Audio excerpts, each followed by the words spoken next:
Perhaps you could tell us a little bit about the Tanner's restaurant, for people that perhaps haven't been here, how long it's been open, etc. Yeah, Tanner's, we opened Tanner's on July the 17th, 1999. So we're just over 8 years. We just celebrated our 8th birthday at Tanner's. Quite a significant change from all those years ago. Obviously, before there was just myself and James in the kitchen, and two guys that worked out front for us. Between the two sites now, with Tanner's and Brasserie, the barbecue kitchen, we're up 55 staff. So things have changed somewhat. Tanner's obviously is more of a fine dining establishment. You know, we're housed in Plymouth's oldest building in the Bristol House. So it's a fantastic site, and obviously to get this award now for what we've achieved is just absolutely fantastic. We're extremely pleased. I understand you're going to show us some of your cooking techniques. What are you going to prepare for us? Right. Okay, well, we've got some wonderful ingredients right in front of us here. We've got some lovely Girolle mushrooms, which are beautiful, got a lovely nuttiness to them. This is purple cress. Now, this is part of the cress stroke basil family, so it's got a beautiful perfumey kind of taste to it. Here we've got some local brill fillet. This came off the boat straight into Plymouth Harbour, and that would have come in the morning.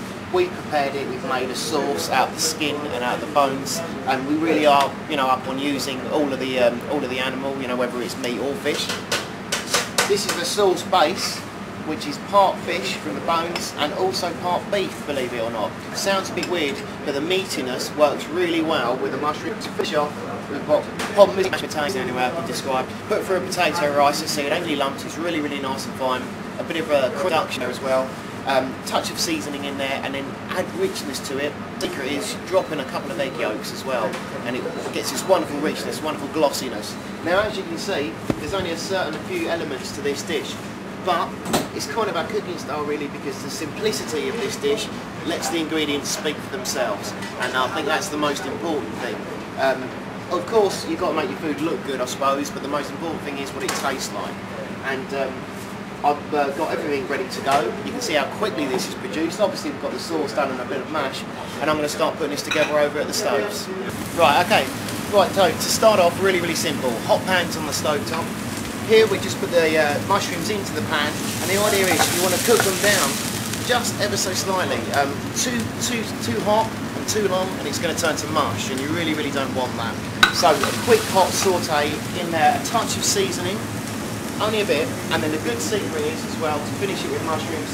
It sounds a bit strange, and not everyone would do it, but this really brings out a nice nuttiness to them. It's the addition of a little bit of lemon juice, okay, just at the end. If I put that in at the beginning, it's going to turn it bitter. So we just deglaze the pan with the lemon juice, and we just leave these just to stay warm at the side. Notice that we strain everything, so we take off any excess fat, any excess oil. With regards to the fish here, hot non-stick pan, straight on the stove top. A splash of olive oil, only a splash, and here we go with that wonderful brill fillet. And I'm going to put it away from myself so it doesn't splash back and you don't burn yourself. Use this principle whenever you're cooking at home on your stove top, or it's meat, fish or whatever, really important. And there we go, we just leave that to cook through. Now a lot of people with fish think you've got to cook it and cook it and cook it. The secret is with fish, it takes minutes. So a couple of minutes both sides. Finish it with a little bit of lemon. The sauce is just coming up to boil now. Chris has got the mash on the go, and we're just going to finish things off. Again, tiny bit of seasoning in with the mash and into the sauce. The fish, you notice I'm not shaking the pan around at all. I'm just letting the natural heat of the pan sear it.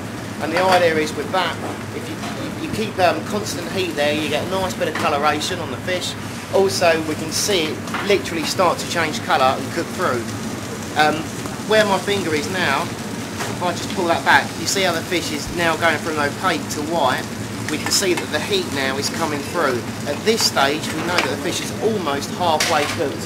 And all we do is next, is grab ourselves a slice, a spatula or a spoon would do, lift up the fish, turn it over, and we get this ever so slight coloration, which is exactly what we want. Again, same principle as before, leave the fish just to cook through. The pan is not in the centre of the stove. If it was in the centre of the stove, you'd find that the outside of the fish would sear, it will become terribly tough, and it will be raw in the middle. So you want a medium heat to give you a great medium cooking temperature. So the heat of the pan rises right through the fish. Hence why we just leave it at the edge of the stove, but we have the pan hot before we put the fish in. Do not do it from cold, okay? It's very, very important. So we've got the mushrooms keeping warm, the sauce is heating up. Chris has just added a knob of butter to the sauce now. The idea with that is it's called Monte au beurre. It gives the sauce richness, it gives it a really, really nice gloss, and it gives it an added depth, colour and texture on your palate as you eat it. And all you do is a knob of unsalted butter at the end. Use unsalted butter in your cookery, because if you do use seasoning in your cookery, which a lot of people obviously do, and you use salted butter, it could completely readjust your sauce and make it too harsh, too strong. So just a little tip, okay? Or if you are going to use salted butter and it's all you've got to hand in your fridge, then by all means put that in first and then taste the seasoning at the end to see if you need to adjust it. But obviously at the restaurant we have blocks and blocks of butter and we go unsalted all the way, only in our cooking. Now, back to the fish, almost there. We're just going to check to see the coloration's coming good. Notice the fish is just starting to spring back, and that way we know that it's just about cooked through. Not, you can serve it ever so slightly underdone. If you cook fish at home and you see that there's white globules coming up, you want to lose the protein. That's the moist piece of fish, delicate flake part as you eat it. So I've got myself, obviously home, bit of kitchen towel roll would be fine. And again, lemon oil this is that I'm putting on there. Now give it a taste and let it flavour. Take the fish from the pan, and now we can set up the dish. So we can get it all together. Hello, 2 no bread, 2 tureen, 1 coffee, 1 roast salmon. Right, when you're ready. Okay. Right. So we're going to sit the fish on the pomme mousseline on the mashed potato. So so that goes into the piping pan. Okay. Take that down. And we're just going to cut the end of that off. You don't need a nozzle for this. Okay. Be careful, obviously, because the potato's still quite hot. And then just right in the middle of the plate, mashed potato. Okay. We're going to sit the fish right there. Simple as that. The deflects rather than actually taking it out with a spoon, setting it on plate. Presentation is important as well, but as James explained, very, very simple elements to this dish that all complement each other really well. Okay, onto the fish. Take the fish. We can just see it's not falling apart on us. And oops, it's just about cooked, which is exactly what we want. Now, next up we've got them wonderful nutty Girolle mushrooms, which are brilliant, especially time of year as well, and in season, which is more important. So you can get them at a good price, and you can get them good, and you'll really get wonderful flavour. Now, over to the rest of the dish. Girolles just scattered around. We've got some purple cress.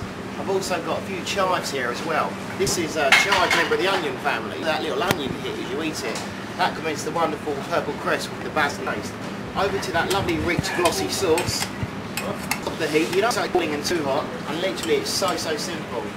Just a slight drizzle around the plate and only a little bit on the fish. We're going to finish it off with a scattering cress. I'm not putting any dressings on it or anything else because I really want basil flavour to come through, and just to finish things up with a taste as well. Got some chive snippets which we can just scatter around, and yeah, of course it helps with colour as well with regards to your presentation, but more importantly it's and there you have it, a simple seasonal dish. That's Girolle mushrooms, sautéed brill fillet, pomme mousseline, purple basil, chives and a fish and beef stock reduction sauce. Simplicity on plate, maximum flavour, and that's what you're after.